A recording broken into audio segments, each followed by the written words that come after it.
नमस्कार। देखिए, आज मैं आपके लिए एक बहुत ही इम्पोर्टेंट कंपाउंड इंटरेस्ट का क्वेश्चन लाया हूँ। ये सवाल एग्ज़ाम में बहुत बार आता है और इसमें काफ़ी बच्चे कंफ्यूज हो जाते हैं कि इसको किस तरह से करें। इसको रेट को चेंज करने में, इसको टाइम को चेंज करने में इसमें कन्फ्यूजन होती है। तो इस वीडियो के थ्रू मैं कोशिश करूँगा कि आपको समझा पाऊँ। पहले सवाल हम देखते हैं। सवाल क्या है कि एक सम ऑफ मनी है और वो इतना हो जाता है 2.5 साल में और रेट है 12%। लेकिन जो इंटरेस्ट रेट है ना, वो हर 10 महीने काउंट होता है। तो हमें निकालना है प्रिंसिपल कितना होगा। ठीक है, हर 10 महीने में कंपाउंड इंटरेस्ट काउंट हो रहा है, रेट है 12% पर एनम और 2.5 साल के लिए। तो इसमें हमें करना क्या है, देखो पहले तो हमें टाइम कितना दे दिया है, टाइम दे दिया है हमें 2.5 साल। ठीक है, अब हमें ये देखना है कि 10 महीने के हिसाब से इसकी कितनी साइकिल्स बनेगी।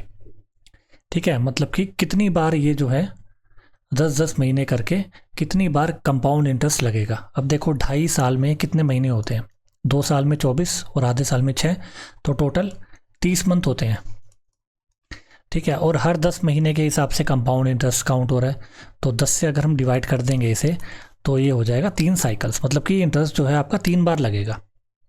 ठीक है, ये हमारे पे एक तरह से इफेक्टिव टाइम जो है ना, वो हमारे पास ये आ गया 3 साल या फिर 3 साइकिल हम इसको बोलेंगे यहाँ पे। फिर आती है रेट की बारी।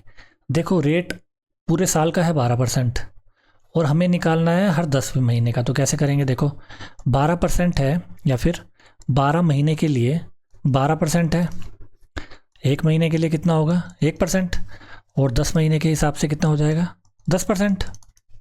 ठीक है, मतलब कि जो रेट है वो आपका इफेक्टिव होगा 10% और टाइम एक तरह से वो हो जाएगा आपका 3। उसको करके हमें ये निकालना है कि प्रिंसिपल जो है वो कितना होगा और अमाउंट जो है वो हमारे पास दे दिया। अब देखो रेट हमें 10% दे दिया, 10% मतलब 1/10। अब 3 पारी है तो कैसे सोल्व करते हैं, 10 लिखा वो 11 हुआ, 10 11 हुआ, 10 11 हुआ, मतलब कि कोई प्रिंसिपल था 1000 और वो हो गया 1331। ठीक है, ये हमें किसके बराबर दे रखा है 8 6 0 के।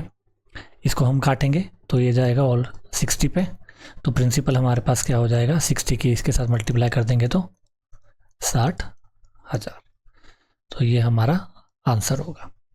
तो इसमें हमें 2 चीज़ों पे ध्यान देना होता है कि टाइम कि कितनी साइकिल्स बनेंगी, कितनी बार इंटरेस्ट काउंट होएगा, और इफेक्टिव रेट आपका जो है वो क्या होगा। आपको पर ईयर का दे रखा होगा और आपको मंथ में कैलकुलेट करना होगा, मंथ के हिसाब से। कई बार 8 महीने भी दे देता है, कभी 6 महीने भी दे देता है।